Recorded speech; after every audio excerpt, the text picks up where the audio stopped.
Hello everyone, my name is Steve Matazik. I am the current principal at Tariffville School. I was hired in 2017, so this is my 8th school year. Super excited. I'm so excited to be part of our 100-year anniversary. When I came to the building, it's just a neat, unique building. Kind of learned about the 3 phases of the building from the 1925 part of it to the 1967, and then the most recent renovation was in 2009. So it's just a wonderful building. Our building is so special because the people that are in it, all of our teachers and our staff take pride in our building, and I'm just so happy to be a part of it.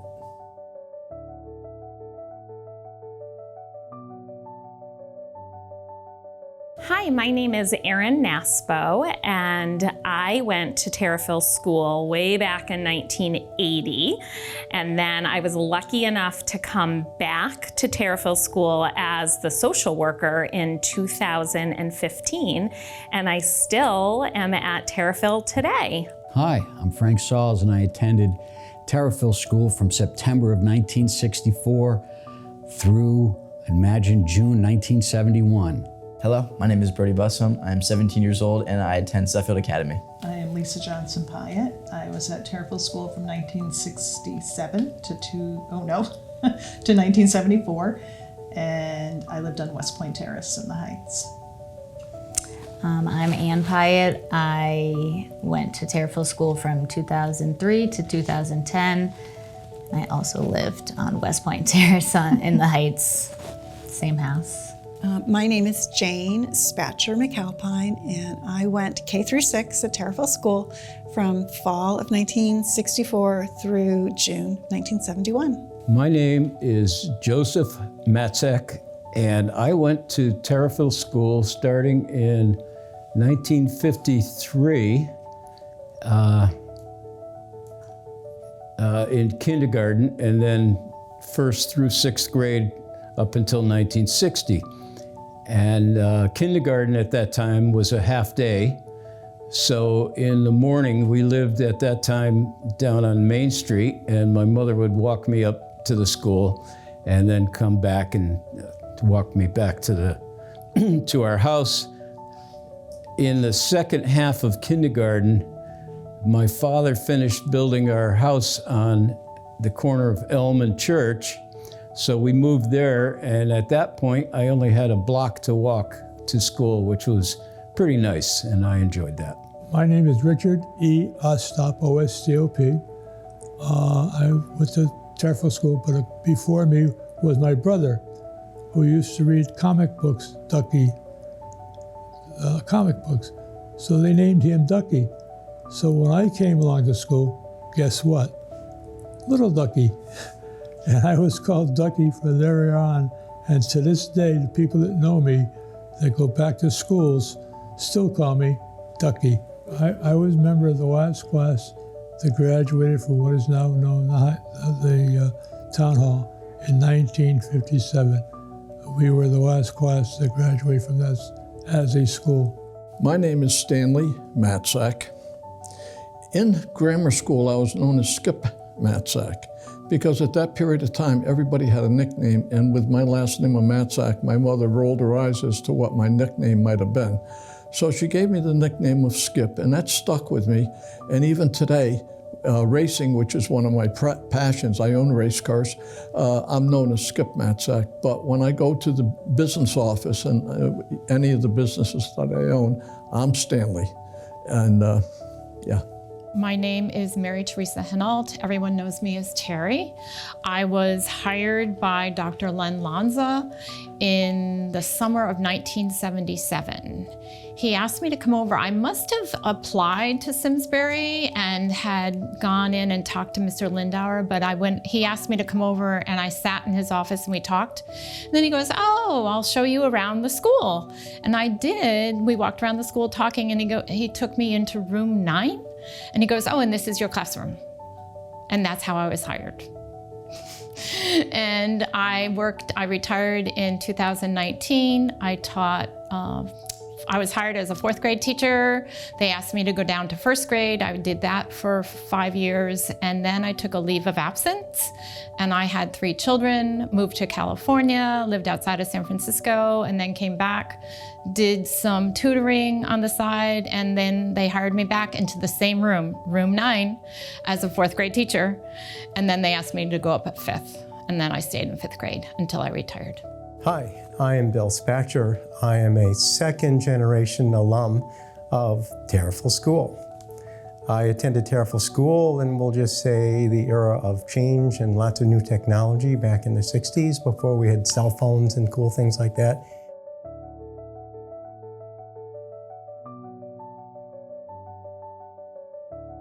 So I both attended Tariffville School and I now work at Tariffville School.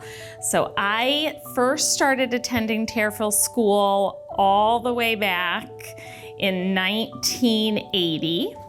And then I came back to Tariffville School in 2015 as the social worker, and I am lucky enough to still be here working as the social worker. From 2013 to 2020. I was at Tariffville School from 1967 to 1974. Tariffville School was 1950 to 54. I went from grades 1 through 4, and then we were transferred our 5th and 6th grade to Simsbury Central School, which today is the old school way in back.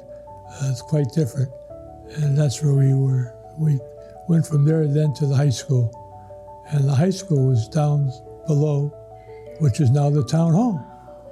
I graduated in 1957 from the town hall, the last time that building was used for a school, and that was high school. And we were the 57 was when we graduated from there, and it ended the school at which now is the town hall. Well, I did kindergarten, which was half a day, and then I went into 1st grade. Let's go back. You got 12 years minus 1960, so 1948. So 47 I was in school. And by the way, kindergarten had a big fish tank.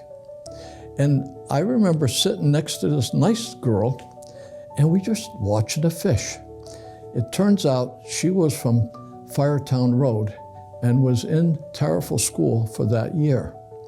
Was later sent to another school.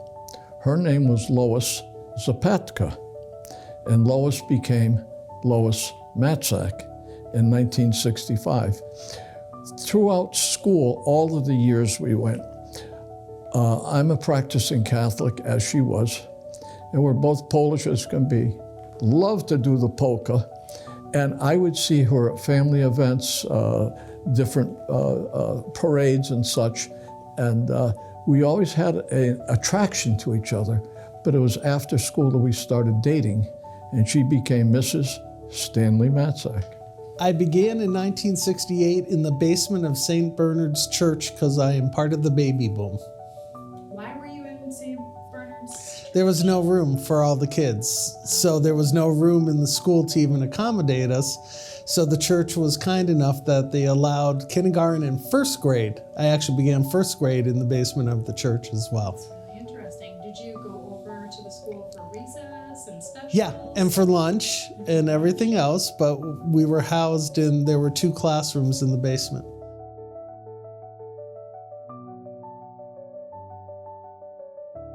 Miss White, formerly Miss LaFave, I really enjoyed her as a teacher. She always brought the positive attitude to learning and made school very fun for me. I loved a lot of my teachers, but my favorite teacher was Mrs. Robbins. She was my 3rd grade teacher. I still get excited when I bump into her in the grocery store. And she really helped me with my love of reading. And she did a really fun pen pal experience, and I got to write to her daughter who went to Latimer Lane, and I still remember it. My favorite teacher was my kindergarten teacher, and her name was Ms. Barth. And I was absolutely smitten, and I don't have a good reason for having her be my favorite teacher because I don't remember much of it, but she was absolutely my favorite teacher. I have 3 favorite teachers, but if I had to pick one, it's Nancy Duffy. Mrs. Duffy was a great blend of a disciplinarian, a teacher. She was a working mother herself. She had her own children, and she was just a great leader for us, a great support system in the classroom, and she instilled in me my love of learning, and especially reading. She read to us books like Stuart Little, Charlotte's Web, Mr. Popper's Penguins, and it just captured my imagination, made me want to read more, and so I credit her with instilling in me a love of reading. I would have to say that there are about 3 teachers that really stand out to me. The first one was Mrs. Gostola. I had her for 3rd grade. And even though she smacked my hand with a ruler, I respected her and I thought she ran her class very well. And at that time, almost all the teachers were females. And by and large, they were fairly strict and they did not tolerate a whole bunch of foolishness like most of us boys were likely to descend into if we were given a chance. But she kept us under control, and I did like her. I would say in 4th grade, Mrs. Robinson, for whatever reason, took a shine to me and liked me and encouraged me a lot, so I liked her a lot. And in 6th grade, in the second half of the year, I think we started with Mrs. Rodericks, and I don't recall if she left to have a baby or what, but Mr. Fresher took over, and he ran the 6th grade. I think the next year he went to maybe to Granby and became a principal, but he was excellent, and he was very strict too. For whatever reason, I was very good with the strict teachers because they kept order and there were not as many distractions. One of the things that I remember a lot, specific teachers, Mr. Fresher would read to us, I don't know, 1 or 2 days a week from different books. And at one point in time, he was reading and there was this loud noise. And what had happened was the Air National Guard over in Windsor, or at Bradley, had just been assigned some new jets, and they flew around quite a bit, and they were quite loud at the time. The early jet engines were not quiet at all, and they came zooming overhead, and he stopped, and finally the noise subsided, and it was still quiet. We're waiting because there's this pause, and I'll never forget, he said, "You will never hear me complain about that noise." He said, "They are defending our country." And it just kind of staggered me at the moment. I hadn't thought at all about that, but that's what he said. So anyway, those 3 teachers stood out, and I enjoyed them. I would say Mrs. Spada, who was my kindergarten teacher. I was a bit of a mess when I went into kindergarten. I was very shy. I had a broken arm, pretty significant lisp, and I just thought she was very kind. I felt like she took me under her wing. I think she might have made every kid feel like that you were special and she was taking care of you. Back in Tariffville School, my favorite teachers were several of them. And to this day, I still can't remember the one that was a favorite, but she was a 1st grade teacher, and she was the daughter of the local barber, who was he lived in town. He'd drive back and forth, drop her off to school, and go downtown to his barbershop. And I can't remember her name, but she was great, and she was there for a long time. Even when we left to go to Simsbury, she still was in the Tariffville School. And then the other one was Mrs. McGrath. Mrs. McGrath taught a class in geography, more so, where you lived, what the town was like, what the area was like. And she was great. She was very, very pleasant, very, very nice, wasn't very mean. And we had a couple teachers there. One, I'm sure all remember, Mrs. Barkus. She pulled hair on kids in school because they didn't listen to her. But anyways, those are the two best that I can remember to this day. They were all my favorite. I still remember all my teachers' names from each grade. But if I was going to pick one as my favorite, it's really hard. We had Miss Chester, which was the music teacher. And, you know, she was our music teacher. And it was the late 60s, early 70s where music was really prominent. And she took the time to play the music, explain the music, and make us be part of the music. But my favorite would have to be Miss Scranton, which was third grade. She sort of took me on as a teacher's pet and allowed me to clap the erasers. That was a big thing. So, you know, I just had a great rapport, and I got to be honest, I was in love with Miss Scranton. Still am. I haven't seen her since third grade, but I'm still in love with her. Oh, wow. That's a good question because there were so many different teachers and each one of them has a special place in my memory. I'd have to say if there was one though, it might be my second grade teacher who by luck of draw, first year, second year, I was a transfer student from another part of town because my parents built a home that got us into the Tariffville school area. And so I was a new person in first grade, and coming into second grade, I was still trying to feel my way around to figure out who was who. So second day of school with my new second grade teacher, I got a tap on the shoulder to say, hey, you and this other student need to move to a new class. You're gonna go to Miss Correa's class. And I was like, wow, that's quick. I've never had a teacher change like that before. Well, as it turns out, Miss Correa was a new teacher, relatively new teacher. And I was very lucky to get her because it was my second year at Tariffville School. My first year was a little bit tough because I moved into this community with other folks who I got to make friends with. But now this new teacher who was new to the school system took a liking seemingly to me and helped get me more involved with the school community. So I'd say maybe my second grade teacher, Miss Correa. My favorite teacher was my fourth grade teacher, Mrs. Wolf. She inspired me to become a teacher, which I now am. She taught us the basics, reading, writing, math, but then she also really taught us how to be a human being. She taught us about how to be a good friend, how to be an adult, and to pursue the things you love. Hers was the Red Sox. First and second grade went pretty smooth for me. Miss Barkus was a famous teacher. She was tough, and she headed up the Lithuanian Rosary Society. And if you were an altar boy, which I was, and you did something on the altar, you would get a firm rebuke from her.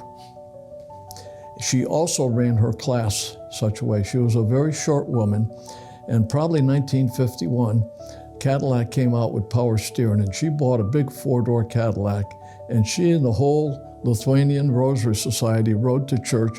They had their own parking place out in front of the church. No one dared go in it, and she ran the third pew back on the ladies' side because there was a men's side, ladies' side. She ran the third pew back pretty efficiently. Now, I didn't have her. I respected her. Probably there were three teachers that had a lot to do with me and my success. The first one was Mrs. Gostola, our third grade teacher. Her husband owned a sporting goods store in Simsbury. My dad was an excellent golfer, scratch handicap, and her husband kept track of some of the tournaments he had won, and many times she would make a comment to me. After I got out of third grade, I went into fourth grade, and I had a horrible year. I spent 70 or 80% of my time in the hall. And toward the end of the year, Mrs. Gostola came out and summoned Mrs. Hotham, who was also a strong person. And she said to her, he's a good reader. I don't know what's wrong. I had him last year. They asked me to read, and Mrs. Hotham agreed to take me into 5th grade because I wasn't eligible to go forward. Mrs. Hotham invited my father to sit in the class. Now, we didn't have any social studies or any social people or any fancy deals, but she invited my father to sit in the class. From that day on, my dad took me everywhere with him, and the conversation after he said the rosary would be, what's the decimal equivalent of 1730 seconds?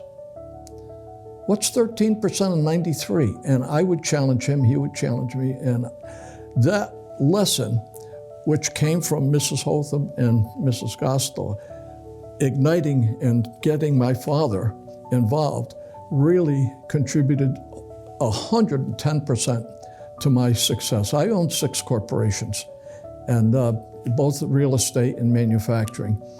And I have to say that the math really carried me.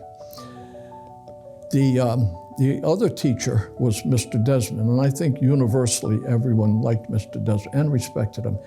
He was served in World War I and World War II. He was known to get up on a table and teach marching. And he shared with us that during the First World War, he was an instructor. And some of the people who came out of the Deep South didn't have any education and really struggled with left-right. So he gave them 2 units to carry with him: stick, stone. Forward, march, stick, stone, stick, stone. So on Memorial Day, we were lined up, we were supposed to line up to march, and we're reclining on the grass, and as young people will, goofing around. Mr. Desmond came up and said, "Okay, men, time to march in a parade." And one of the wise guys, it might have been me, we're too old to march. Mr. Desmond stood up ribber straight, snapped a salute that I'll never forget, said, "I'll never be too old to march for my country." I carry this to this day. So those are my teachers. Now you want to ask about the custodians or any of the other favorite people I had?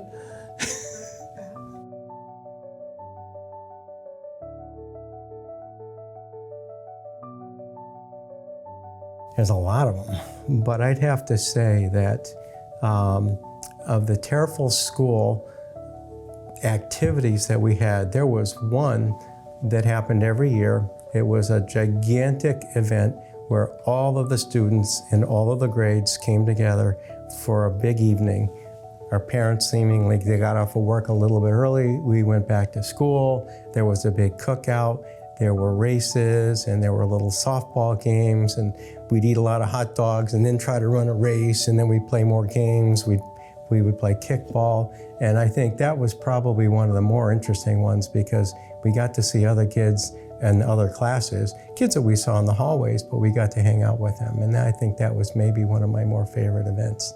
The Tariffville School was very pleasant. It was kind of new system to the whole school system, so there was no real control as far as being bad boy and you went to this. And the other thing I liked about it was that the recreation area outside the school was fantastic. I mean, the schoolyard was huge, and not only did we use it during the school, but us kids come back at 4 o'clock and played football, played hockey, and guess what? We didn't go home when it got dark. We then played capture the flag, kicked the ball, and did things at night there as well. And it was boys and girls, and no one said, you know, you're a girl, you can't bet the ball when we played baseball. Everyone was a part of the team, whatever our team was. And it was lots of fun. Lots of favorite events. If I were gonna pick one favorite event, I'm gonna say the Day of Thanks, the day before Thanksgiving. A little different, it's a half a day, and we really just do activities for all of our students throughout the day. They rotate to 4 different stations, and there's cards they make. for people in need or that are in the hospital. We do a lot of things to like, how are you thankful? What you should be thankful for. It's a fun day. It's a fun day for me, at least, because it's not a holiday where you get something. It's really just being around family and friends, and I consider Tariffville School kind of my extended family per se, with our staff and our students, and it's just a wonderful, fun day that we have. I would say when I was in 5th grade, they had a Tariffville on Parade event. It was basically a spring concert that they had outside, and they had gymnastic. People were doing gymnastic routines, and we had a new music teacher who was very hip, sang contemporary music, and so it was just a lot of fun. Like, we were one of the older kids, and to be there at night, and it's kind of like what the picnic is now, but we didn't really have that when we were there. It was like a talent show, spring concert. It was kind of all combined out on the blacktop outside the gym. So my daughter was in the talent show. What did she do? What was her talent? Oh, she did a skit. And then she sang one year. I don't know what was that. It was not a talent show. There was something else the music teacher put on, and she sang the song.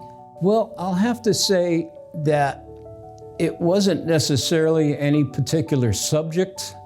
By and large, I did well in school, and I didn't have to work at it. It came to me. Part of the reason was because my father had taught me to read before I started school. My father had only gone to the 6th grade. He was the oldest of 10, and he had to go to work at 12 or 13 to help the family. But he had an appreciation for learning. And as my brother talked about the mathematics, he also was big on reading. So it made a lot of things easy for me. And schoolwork was never a problem. Now, what do I remember? A fond memory? Well, I want to say maybe 5th grade, I was in Cub Scouts. And my aunt, Jean Plona, was the den mother, and we had 6 or 7 kids in the den. And one day of the week, we would have our meetings. Well, their house was on Worcester Road, and if you went along the roads, you'd have to go all the way down to Main Street, down Main Street, up Worcester Road, and it was kind of a long walk. And of course, we're 11 years old, 10 years old, whatever, and we're not particularly inclined to do any more than we have to. However, there was a path, and it led from Plattis's package store to Worcester Road. And I don't know if it was a right-of-way, but there was clearly a dirt path that connected Winthrop Street to Worcester Road. Now, we were not supposed to be cutting through at the package store, but as it would be, they built a fence around the playground, and there was a backstop for the diamond. And on the other side of the fence was a big tree, and it had a very large branch that hung over the fence.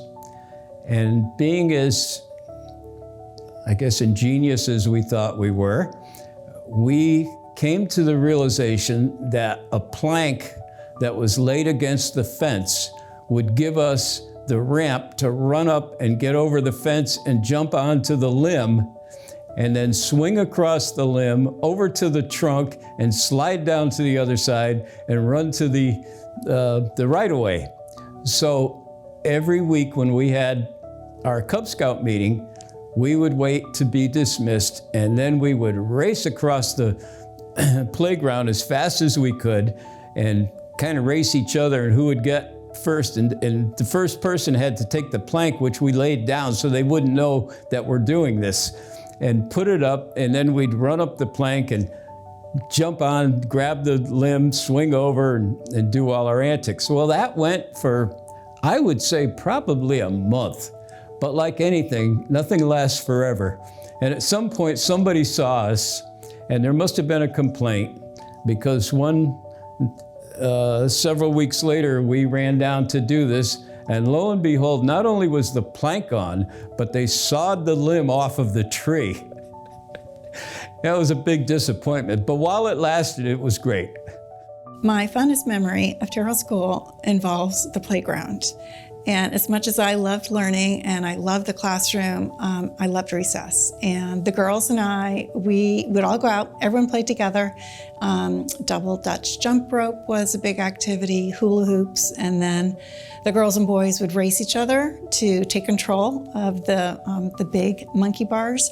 So we always had fun. We played softball, we played kickball, and it was a time when, what you did in the classroom kind of melted away, and now on the field, everyone played together, and it was just a lot of fun.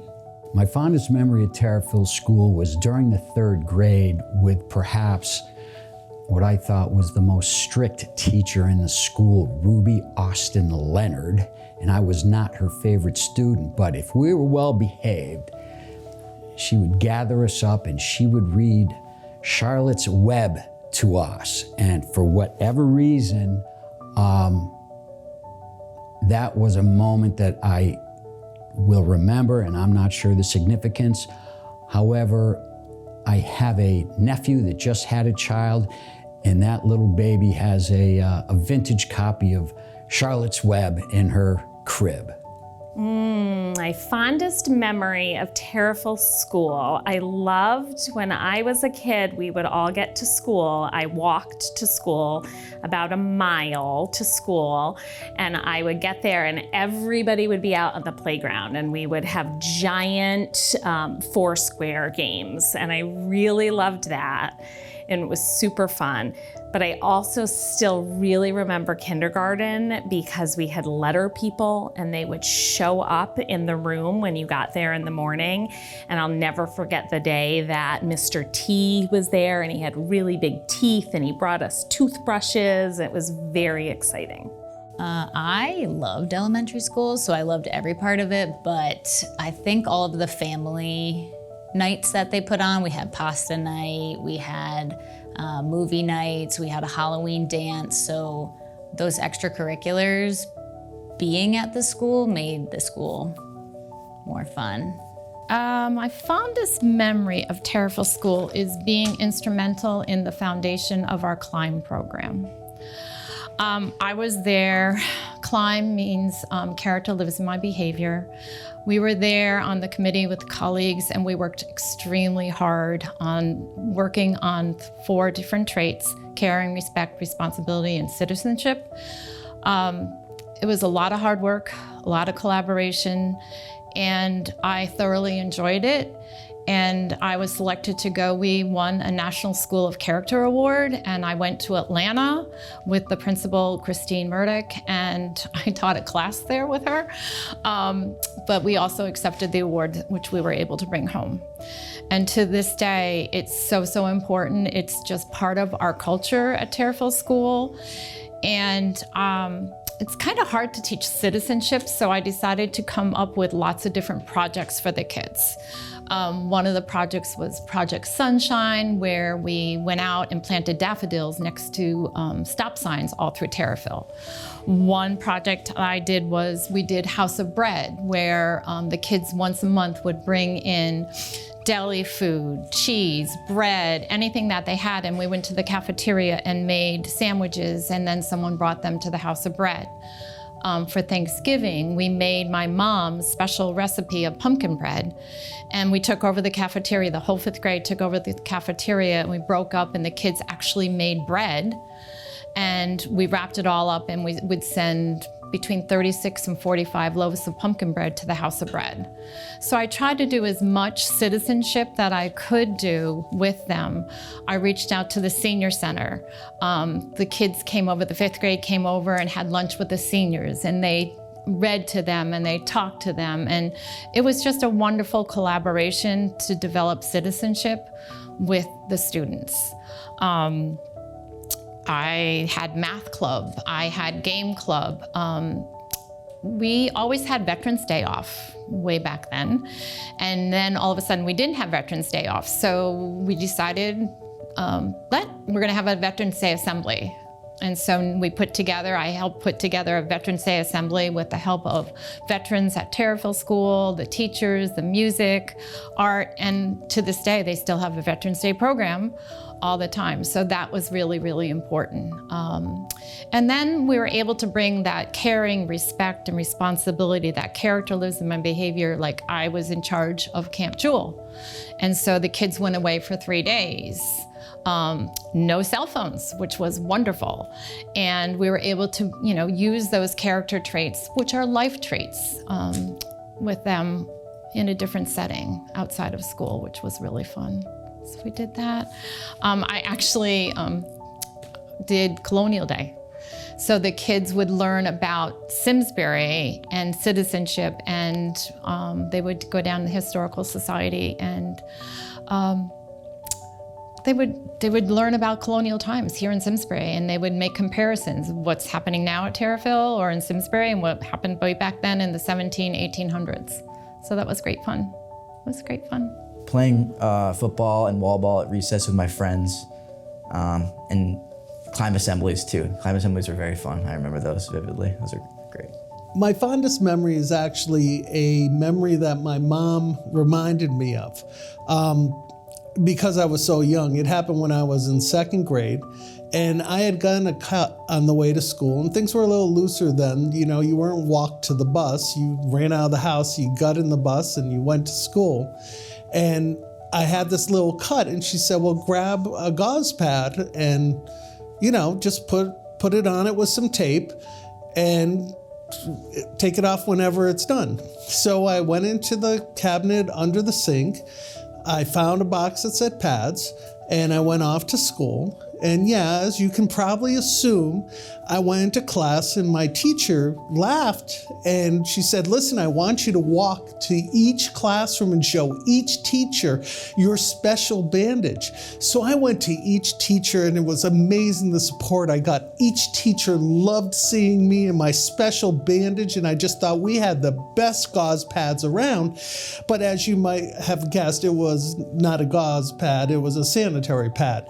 And I wore it all day proudly, and I didn't even realize it, but it was a proud moment for me until I figured out that it probably wasn't my proudest moment.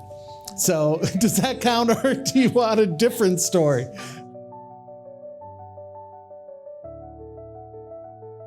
So I'd have to say, as someone who moved into a school system halfway through my 1st grade year, I think dropping and being dropped into a community of folks who didn't really know me, didn't by then have a good reason to want to get to know me, found a way.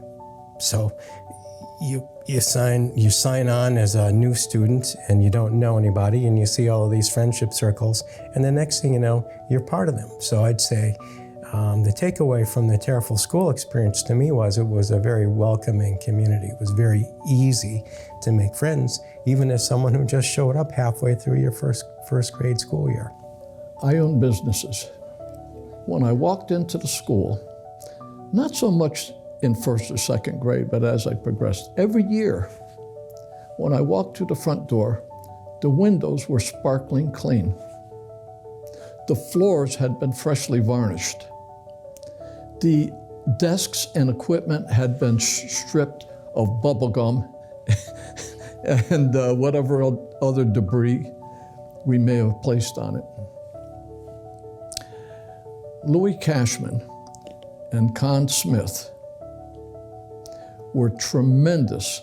Louis had served in the Second World War. When he came back, he got the job that Con Smith was retiring from. They both lived on Winthrop Street in Tariffville, and they both considered that school their own personal property. So the gymnasium floor, the whole condition of that building. And how about when we wrapped our books with brown paper and we're told never to put a mark in them, and being judged, turning the book in and the cover being taken off? Did we take care of it? Now, but wait, there's more. In Tariffville School, I was an altar boy for a long time. Can you imagine me being an altar boy? I was. And if you served Mass, you were allowed to be 10 or 15 minutes late.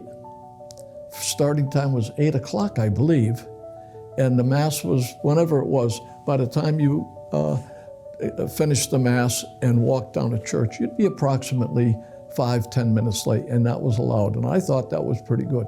Now, what does it say? It said the school respected my religion, encouraged it. We said the Lord's Prayer. I pledge allegiance to the flag.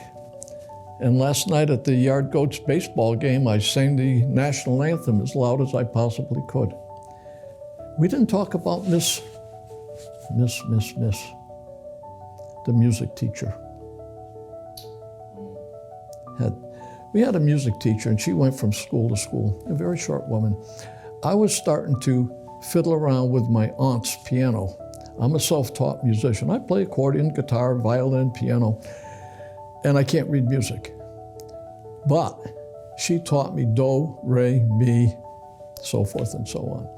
So that was another good lesson. I mean, Tariffville, well, you were in a cloistered community, and some of the things that were going on in the world around us, we didn't know about it. We wore I like Ike badges. That would be what, 52?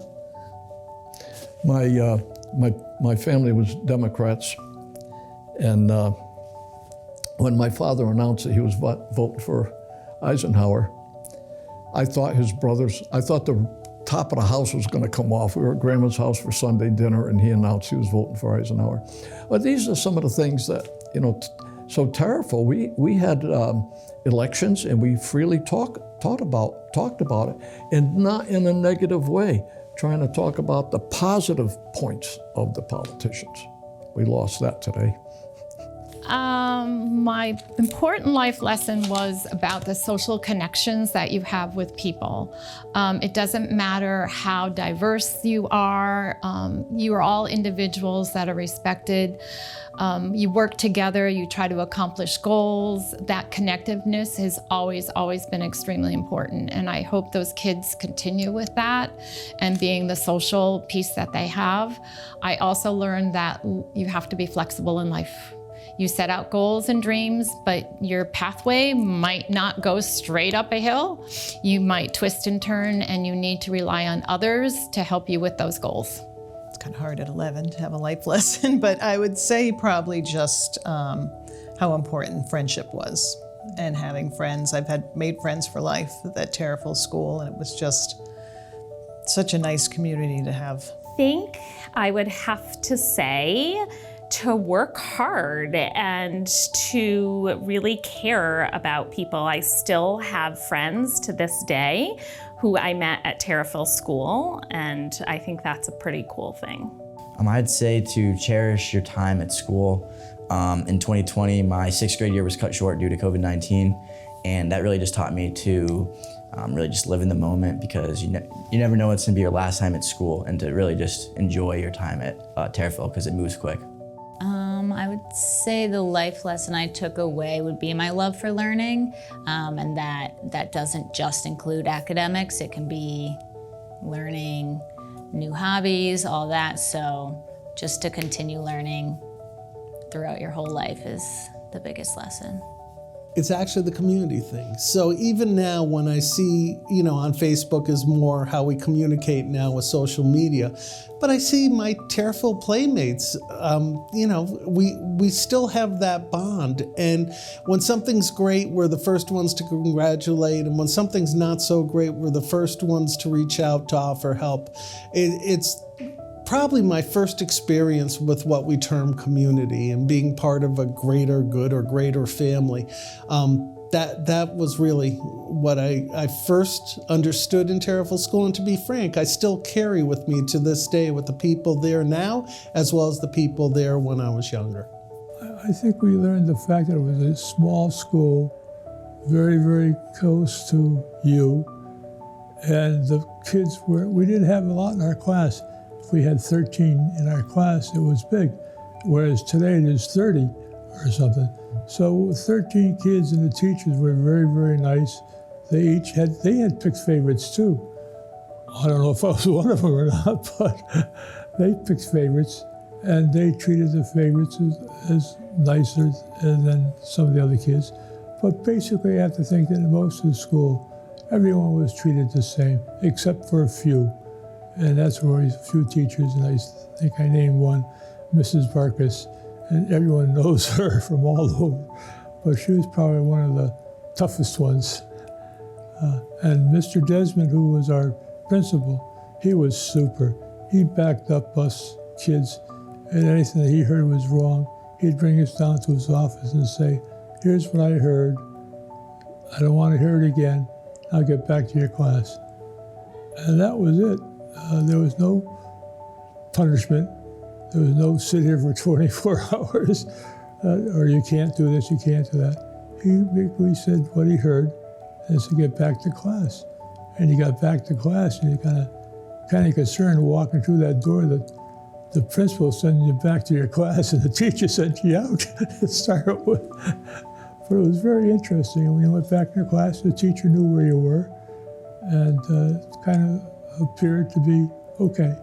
I think one of the most important things I learned at Tariffville School is how to get along with others, meaning that we were in the same classrooms basically for 7 years, from kindergarten through 6th grade. That's a long time as a child to be together. And there were only 2 classes per grade level. So you're together with the same children year after year. And you really learn to accept each other's differences, everyone's little quirks or maybe their strengths or weaknesses. And then they do the same for you. You kind of have to learn how to get along. And I still carry that lesson through to adulthood today, which is to, learn to appreciate everybody for their differences and try to get along. Tariffville School was a very safe place. It wasn't particularly urban or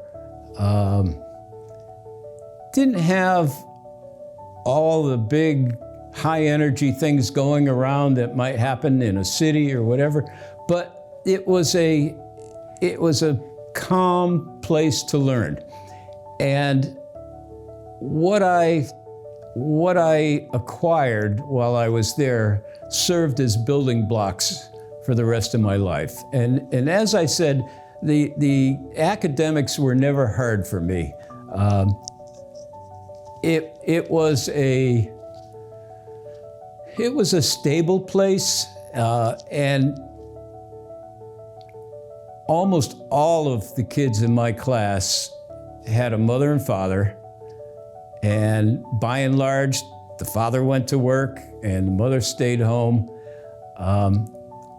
The social activities at the school, events that we were in, almost all the mothers were always there. You never saw fathers. They were at work. And we understood that was going to take precedence. But I think studying and learning all these basic skills gave you the foundation to move on to other things. And along the way, you found what your likes and dislikes were, as well as your strengths and your weaknesses.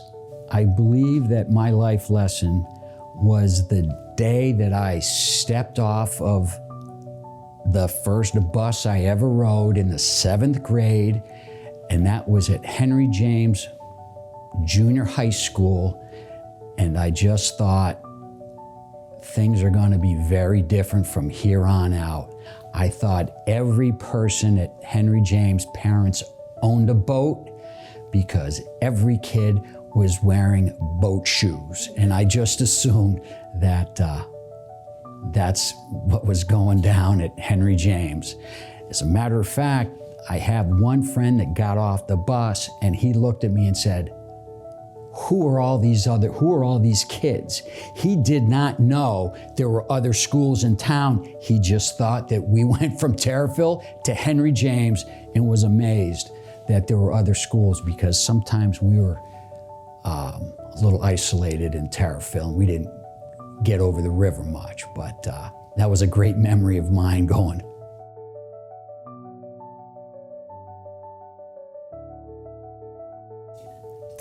So the building looks completely different from when I was a kid. So the main entrance was where our stairs to go up to the 3rd and 4th grade are. That was the main entrance. And Mrs. George's room was the office. And I ate lunch kind of over near the art room in that area, and across the hall was where we would go in to get our food. So it looked totally different. I will say that the gym is the same. That was the same, and they thankfully just replaced the portables in the back, because that was the same portables from when I was a kid, and that was a little while ago. So it was good that we were able to get new ones. My older siblings were able, they went home for lunch, and yeah, it was, it was definitely the security. You could just go over anybody's house. We just walked, the walkers just walked off. We had 2 crossing guards, where I think after that they put in more crossing guards. Now they actually are on the bus. Yeah. You could go home with anybody's mother, or you could just get on any bus. I would go to my friend's house, and that was exciting because I would just get a note from mom or their mom, and I would just get a pass and get to go on their bus. In the school that I teach in now, it's a different town, but we never send kids home with anybody but their parents. No kids are going. That might be a town thing, but no kids are going on buses with anyone.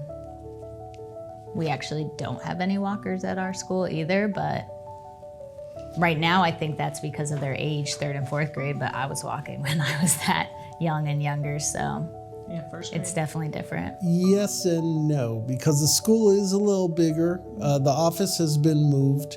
The gymnasium isn't the gymnasium I had when I was there, and part of the parking lot that we played, Foursquare was our huge game. That was like our shtick. It's still a hit. All right, it's refreshing to hear. But that part's been paved over. It was always paved, but that part's missing. So I see that. But when you actually walk the halls are the same. The rooms are the same. The doorways are the same. So yes, it resonates with the same exact school, and there's a lot of sentimental happiness. I can't think of another way to say it. It makes me happy. When I go to Tariffville School to this day, I'm happy because in some ways those were the best years, my innocent years. That doesn't imply I've been doing anything not innocent.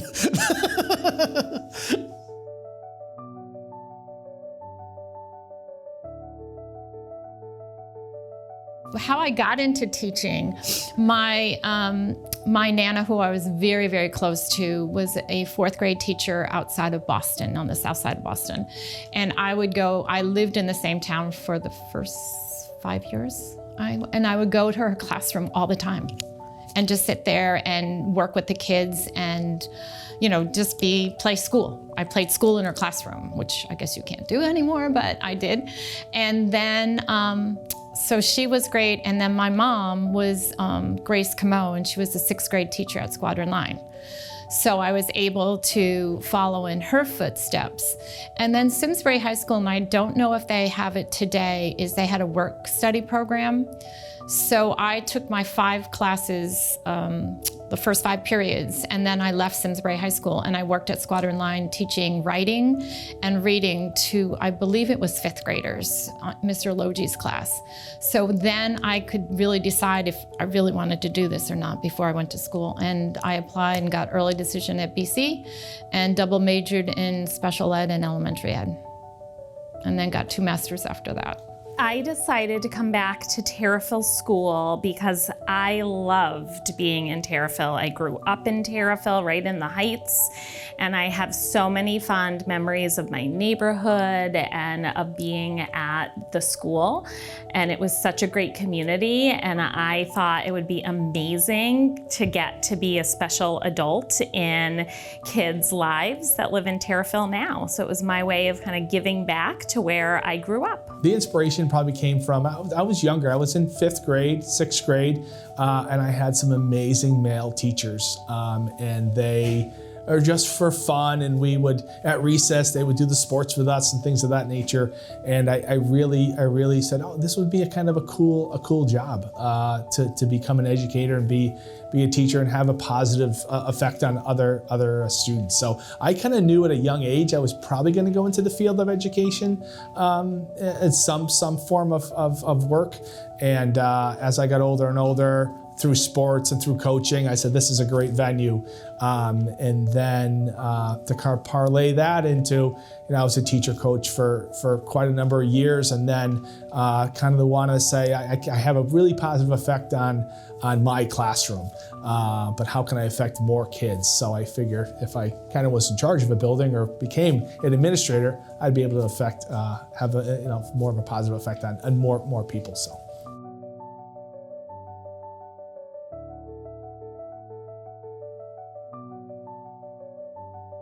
Always have fun with what you're doing, so definitely take school seriously, but make sure that you are enjoying it and doing things outside of school as well, with your friends, family, things that are important to you. I'd say surround yourself with good people. At the end of the day, you are who you surround yourself with, and it's really important to surround yourself with the right people, and whatever you end up doing, make sure you have fun doing it, and just love what you do. I would want everyone to know that showing climb and using encouraging words is not just something that helps you be successful at Tariffville School. It's something that will help you be successful forever in your life. And if we can all do that all the time, then the world will be a pretty cool place. I think that I would tell the kids of tomorrow that as I sit here in front of Kip, and I just learned that knowledge is power, I would say there's going to come a time in your life where relationships are victory. I think that, there's going to be a time when we don't have to be so powerful anymore, and it's the people that, it's relationships you formed at that early age that are going to mean the most later on. I would like to tell kids tomorrow to, keep an open mind. Learning is lifelong. It doesn't end when you graduate from school, and to be open-minded, to try new things, and don't let one or two moments in your life or something that you thought you could or couldn't do when you were younger define you as an adult, because children continue to grow and learn. There are always opportunities to improve, to try something different, and to just really enjoy the moments that you do have when you're in school. But again, know that there are many opportunities to change and learn new things as you grow older too. I would like to tell the students of today and tomorrow to learn as much as you can. You are not going to like everything, and you're not going to be particularly good at everything, but I would encourage you to try to be better at everything and try to find ways to get over the obstacles that life is going to give you, because they're not going to get easier. If anything, they're going to get harder. And you need to build confidence as you grow. And confidence does not come from a lot of people saying, oh, you did great, you're wonderful. Confidence comes from overcoming obstacles and then telling yourself, well, I guess I did that. I didn't think I could, but I did, so maybe I can do more. And that's what I would encourage the young people of today and tomorrow to think about. I would say to be kind to everyone. As you get older, I have not heard many regrets about classes people took or tests they failed, but I have heard regrets about people just feeling like that we could have been nicer to other people. And so I think this generation does a better job at that, I think. But I think it's just really important because later in life you're going to think back and say, I could have done a better job. Enjoy Tariffville. Pick your right teachers. Be nice to all teachers, but have a favorite one. And don't be afraid to play sports. And do the things that everyone else is doing. Don't be afraid. Don't hold back. Today's day, you hear so much going on in bad, and I highly recommend don't be bad. I think the most important lesson that we teach is really we teach our kids how to be good people. I think that's the most important thing in our education system is to obviously the academics are important, the social emotional well-being of our students, but really just teaching them to be genuine people. We have our character lives in our behavior. It's kind of our motto. And really having good character in our kids that attend Tariffville School. So when they go off, when they get to the middle school and high school and out into the real world in college, they do know how to treat people, and they know that's probably the most important thing. And I know we've had situations where we've had some of our high school students see a middle school student try to get on a bus and there's no seat. And they get up and they find a seat for them, and it's just because they learned that at Tariffville School. So that's kind of a nice thing that makes me really proud to be part of Tariffville. We're all individual people and we all have individual tastes. But things change, conditions change, life changes. It's so important to gather as much information as you possibly can. Be as good as you can in school. You never know from where you're standing how your picture's going to come out. And so at some point, you'll have a dream. I had a dream of music. We had a band. We were on TV a couple of nights a week. And I thought I was going to do that. But when I looked into it deeper, I didn't see a clear path to make a good living, to be respected. I didn't like that part of it. My dad had a small machine shop. I gravitated toward that, and that became, so what was I using that I learned in school? It wasn't the English class or verbs or any of that kind of thing, but it was the math. Now that's what stuck with me. But a lot of you are going to be reporters, journalists, who knows what, and you're going to need a little bit of everything. I have race cars. And I do a lot of schools where we walk in with a race car and everybody goes, ooh and ah. When they get just close enough, I push the button and fire it off. The thing makes a big noise and, oh. But then I talk about, why do you need education to have a race car? Well, first question everybody has is, what's horsepower? How much horsepower? Well, torque times RPMs divided by 52 equals horsepower. Torque is exhilaration, horsepower is miles an hour. We talk about spring rates and the math that goes into that. But if you want to be a successful race car, you probably got to have a sponsor. How do you get a sponsor? You're going to have to learn how to write a proposal. And history is so important. It tells us where we've been, where we're going. So these are all basics of schooling. And you better know a little bit about all of them if you're going to be a successful person. What's success? Being able to do something that you like to do, that provides for your family. And by the way, the message I have to all the young people, no matter what problem you have in life, you can always trust your parents. Don't go to your friends.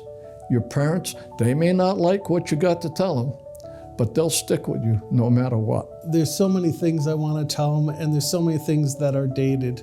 When I was younger, when I see the kids today looking at their iPads and such, a lot of the time is spent looking down instead of looking up. And looking up is so important. When you look up, you see other people, you see what's happening around you.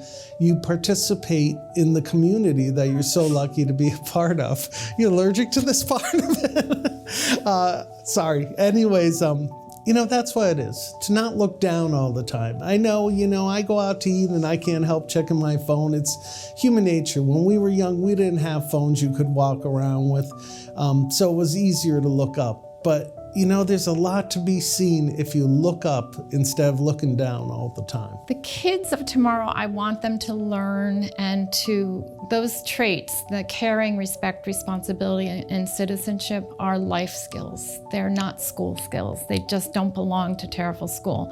And as they go to follow their dreams, I want them to practice them every single day. And I never realized how much of an impact I had on the kids, but I have kids that come back and talk to me. They send me an email, they send me a text, I get invited to their weddings. I flew to Atlanta last February to go to a wedding. I just found out that one of my students whose dream was to be an architect in 5th grade, she's now a full architect, fully licensed throughout the United States. So all those things were very, very important to me, and I never realized the impact that I would have on them. But a thrill is to walk into Fitzgerald's and see somebody, or somebody came up. Yesterday I was at Popovers for breakfast, and one of my former students, who I think is like 27, came over and gave me a big hug and told me what he was doing for the summer. And I loved that. So that's great. Well, as I'm a 2nd generation Tariffville student, I'm looking at some 3rd generation in my family Tariffville students who are looking at me right now. So I'm gonna come on over, you guys. So guess what? These are my grandkids. Who's who? I'm Violet. I'm Eleanor. Yes. And they're my grandkids. So not only did I go to school there, you guys go to school there, my dad went to school there, and my dad's older brother went to school there. So there's 3 generations of us that have gone through the Tariffville School. So what can I tell you guys is Tariffville School is cool.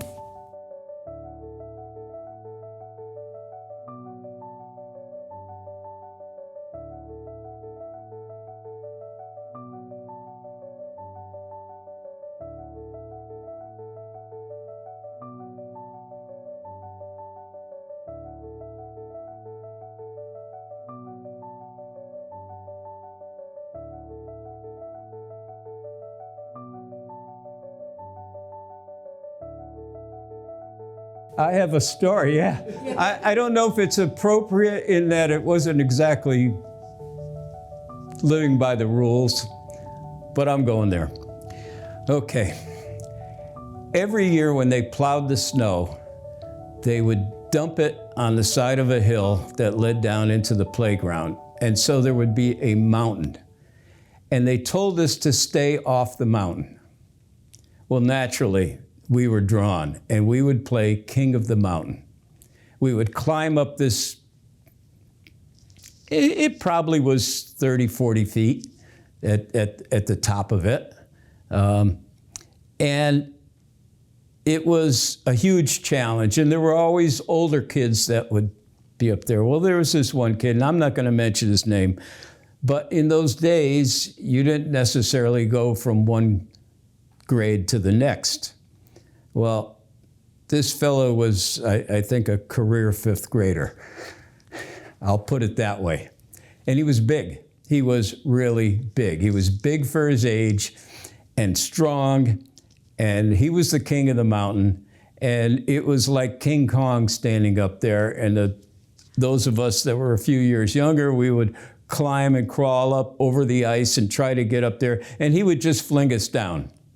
Well, there was a teacher, I think she was 2nd grade. Her name was Miss Barkus. She was about 4'10".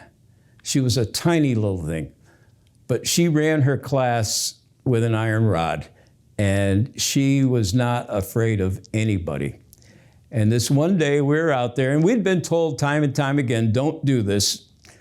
And she was on recess duty, and she comes out, and she's wearing this long skirt down to the ground. How she got up this ice mountain, I have no idea. But all of a sudden, there she is, and he's standing there. He doesn't know what to do. She comes up to his shoulder.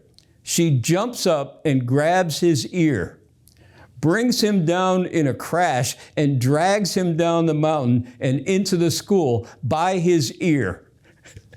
And the rest of us, our mouths fell. It was like like death's angel had just descended on the schoolyard, and we just stood there gawking that this little tiny woman grabbed this big kid and pulled him down like nothing. He was probably 13 at that stage, so he's growing, and he was a big kid. He later was a big person, but I think back to that a lot. I don't know if that's appropriate to tell everybody to do stuff that they're not allowed to do, but kids are kids.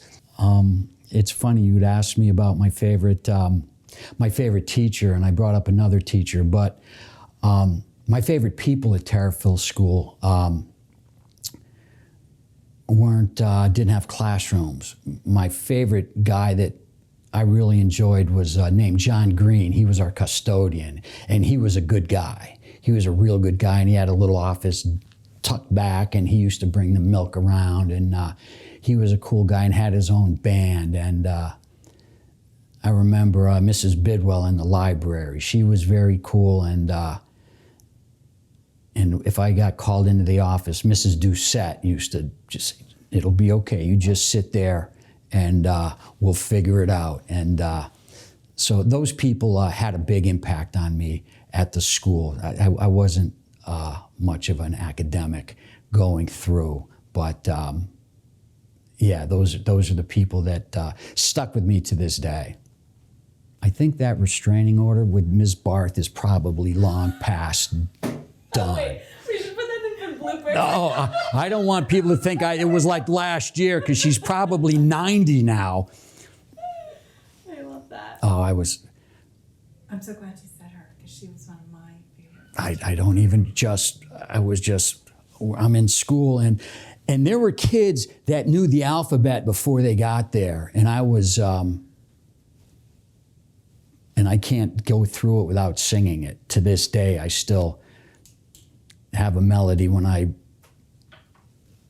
get through it. But I'll tell you what was the most surprising thing to me is that the first time I heard anybody stayed back, and I was like, where's so-and-so? And someone said, he's back in first grade. And I was like, that being said, the scary part was it was some of the smartest kids that stayed back. That's what terrified me, because my time could come at any minute, because there were smart kids. It was usually the teachers' kids, if I noticed, that stayed back.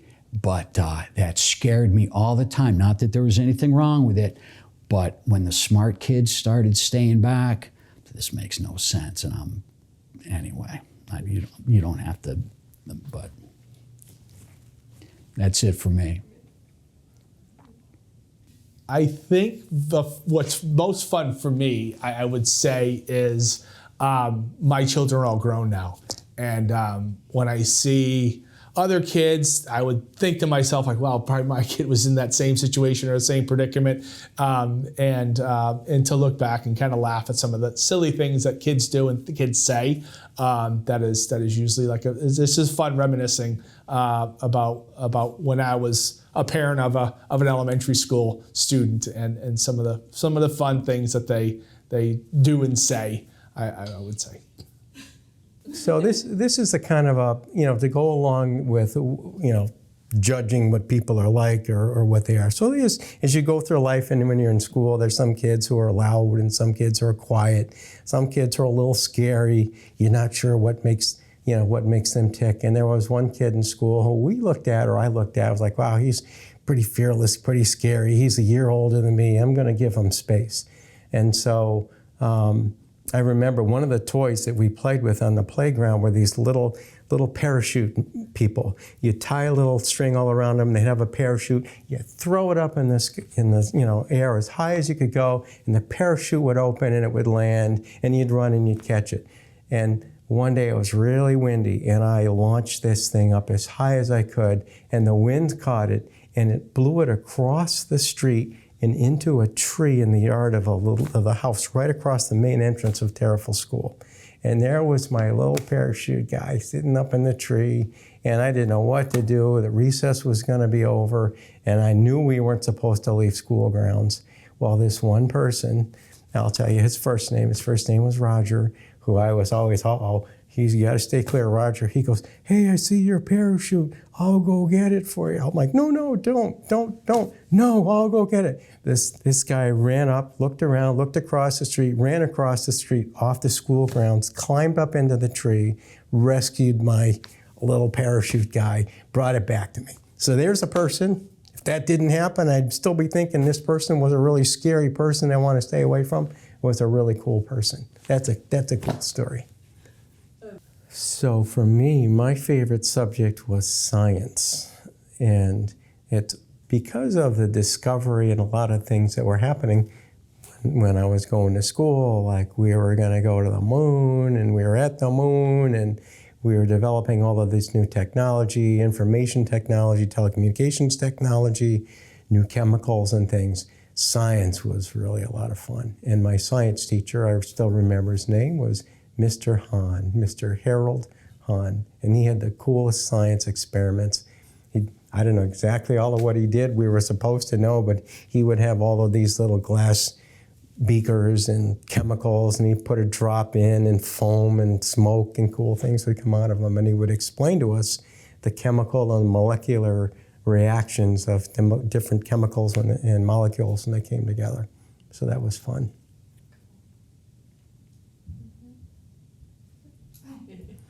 And I almost brought something with me, and I wish I did. I still have, and it's down, I had it, and I just left it home. We made something for one of our projects when I was in, I believe it was 5th or 6th grade. I think it was 6th grade with Mrs. Libera. We were supposed to make these costume out of paper mache heads, this little face mask thing.